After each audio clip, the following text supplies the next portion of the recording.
आज चाहिँ म यो पार्किन्सोनिजम डिजिज रिलेट गरेर यसमा चाहिँ फार्माकोलोजी होइन ड्रग्सले कसरी काम गर्छ भन्ने बारेमा भन्न गइरहेको छु है त। अब पार्किन्सोनिजम भनेको चाहिँ के हो भनेदेखि एउटा प्रोग्रेसिभ न्युरोडिजेनेरेटिभ डिसअर्डर भयो होइन।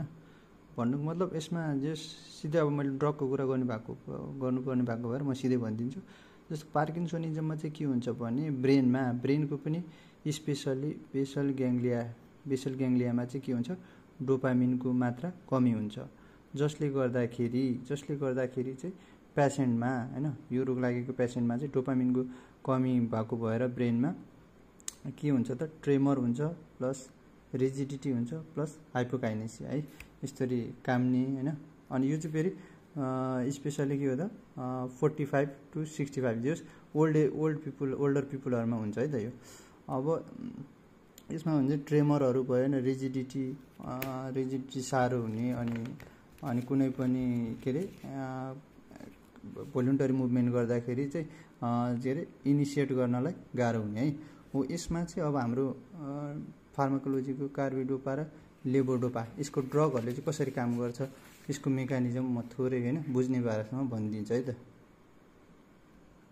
जस्तो अब यहाँ छ है त मेकानिजमको लागि चाहिँ अब यो लेभोडोपा अनि कार्बिडोपाको कुरा गर्छ है त म, लेभोडोपा र कार्बिडोपा। अब पहिला चाहिँ जस्तो डोपामिन प्रिकर्सर, किनभने हामीलाई त के छ, मैले यहाँ जस्तो पेरिफेरी भयो नि, यो चाहिँ ब्लड भेसलहरू भयो, यो ब्लड ब्रेन ब्यारियर, यो ब्रेन होइन, यो ब्रेन भयो, मैले 3टा कम्पार्टमेन्टमा छुट्याइदिएको छु। अब के हुन्छ भनेदेखि जस्तो लेभोडोपा भनेको चाहिँ डोपामिन प्रिकर्सर हो हाम्रो। अब एन्टी पार्किन्सोनिजम के अरे भन्ने पार्किन्सोनिजममा त डोपामिनको कमी भइरहेको छ होइन। अब ब्रेनमा कमी भएको छ नि त, यहाँ डोपामिनको कमी भएको छ। अब जसरी नै हाम्रो के अरे ड्रग्सको काम के हुनु पऱ्यो त, यसमा डोपामिन बढाउनु पर्यो है। हाम्रो मेन ड्रगको काम यसमा डोपामिन बढाउनु पर्यो। अब के हुन्छ भने होइन के अरे यो ड्रगहरूको चाहिँ क्लासिफिकेसन छ होइन, यो के अरे पार्किन्सोनिजमको लागि एन्टी पार्किन्सोनिजम ड्रग्स भनेर हो। त्यसमा एउटा डोपामिन प्रिकर्सर भन्ने छ, भन्नाले जस्तो हाम्रो घर बनाउनलाई ढुङ्गा माटो इँटा बालुवा चाहिएको जस्तै डोपामिन बनाउनलाई पनि यो एउटा चाहिँ प्रिकर्सर हो क्या है, यो एउटा प्रिकर्सर हो। भनेपछि जस्तो अब यो चाहिँ डोपामिन प्रिकर्सर भयो, यो चाहिँ के भन्छ, जस्तो यो चाहिँ यो दिँदाखेरि त अब ब्लड भेसल पेरिफेरीबाट दिँदाखेरि के भयो भनेदेखि यसले ब्लड ब्रेन ब्यारियर मजाले क्रस गर्छ, यहाँ पनि पुग्छ। तर यो एक्सन हुनुभन्दा अगाडि नै यहाँ भएको यो पेरिफेरीमा भएको पेरिफेरल डोपा डिकार्बोक्सिलेज होइन, पेरिफेरल डी डोपा पनि भन्छ होइन हो। यिनीहरूले चाहिँ यो इन्जाइमले चाहिँ के गर्छ भनेदेखि लेभोडोपालाई यो क्रस हुनुभन्दा अगाडि नै, यो ब्लड ब्रेन ब्यारियर क्रस भएर यहाँ ब्रेनमा जानुभन्दा अगाडि नै यो इन्जाइमले पेरिफेरल डोपा डिकार्बोक्सिलेज भन्ने इन्जाइमले चाहिँ केमा कन्भर्ट गरिदिन्छ त, डोपामिनमा कन्भर्ट गरिदिन्छ। अब यहाँ कुरा के बुझ्नुहोस् भने यहीँ हुन्छ है कन्फ्युज। यहाँ कुरा के बुझ्नुहोस् भनेदेखि लेभोडोपा चाहिँ यहाँ डोपामिनमा त यहाँ त बन्यो, तर हामीलाई पार्किन्सोनिजम डिजिजमा पेरिफेरीमा डोपामिन बन्ने होइन नि त, हामीलाई चाहिने त यहाँ हो। अब यो डोपामिन नै यो ब्लड ब्रेन ब्यारियर क्रस भएर जाँदैन, यता यो गयो भने नि हुन्छ जस्तो लाग्छ होला। तर समस्या कहाँनिर छ भने यो डोपामिनले चाहिँ यो ब्लड ब्रेन ब्यारियर क्रस गर्दैन है। भनेपछि यो पेरिफेरीमा यो डोपामिन बनेर काम भयो त, भएन होइन। यो चाहिँ कस्तो हुन्छ भने यो जस्तो 100% लेभोडोपा छ भने जम्मा 99% त यसले डोपामिनमा कन्भर्ट गरिदिन्छ यो इन्जाइमले, पेरिफेरल डोपा डिकार्बोक्सिलेजले होइन। 99 यसमा कन्भर्ट गरिदिन्छ भने जम्मा 1% मात्रै यतापट्टि जाने भयो। अब हामीलाई त 1% मात्रै चाहिने चिज जम्मा 1% मात्रै गएर भयो त, भएन। भनेपछि लेभोडोपा मात्रै दिँदाखेरि खासै काम भएन।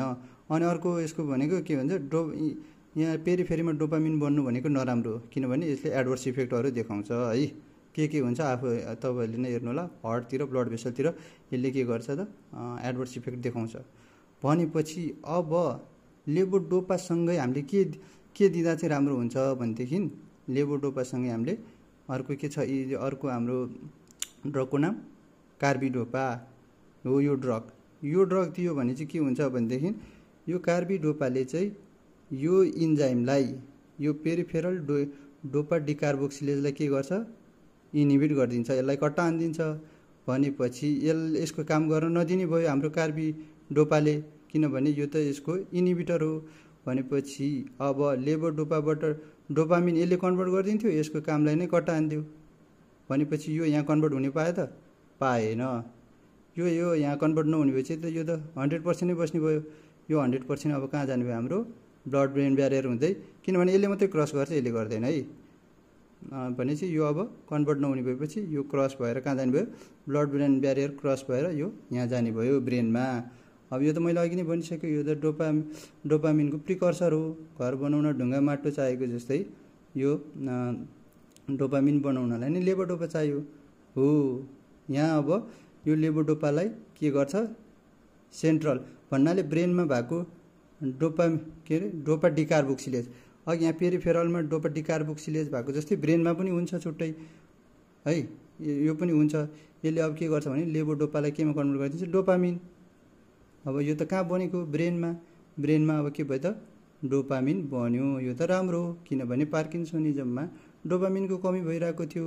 अब यो दुईवटा लेभोडोपा र कार्बिडोपा मिक्स गरेर दिँदाखेरि त यहाँ राम्रो रिजल्ट भएन त, डोपामिन बन्यो है। अनि अब अरू त्यही क्लासिफिकेसन सबै त भन्दिनँ, अब अरू क्लासिफिकेसनहरू के छ भने अर्को यो कम्प्ट इनिबिटर भन्ने छ, किनभने त्यसले पनि के गर्छ भने लेभोडोपालाई चाहिँ यो कम्प्ट यो इन्जाइमले चाहिँ केमा कन्भर्ट गरिदिन्छ त, यो अर्कै लेभोडोपा भन्दा अर्कै यो 3OMD भन्नेतिर कन्भर्ट गरिदिन्छ, जुन त हामीलाई त चाहिँदैन।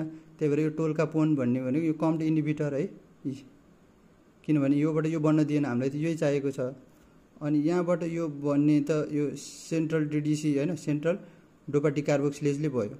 अनि डोपामिनलाई फेरि अरू पनि बन्न दिनु, हामीलाई त डोपामिन नै चाहिरहेको हो नि त। त्यही भएर यहाँ हामीले के दिन्छ त, यो कन्भर्ट हुन नदिनेलाई यो कम्प्ट इनिबिटर जस्तो टोल्कापोनहरू, माओबी, यो सेलेजिनिलहरू, यिनीहरू यो इनिबिटरहरू दिने हो है।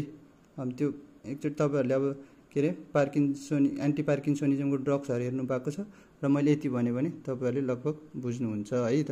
ल।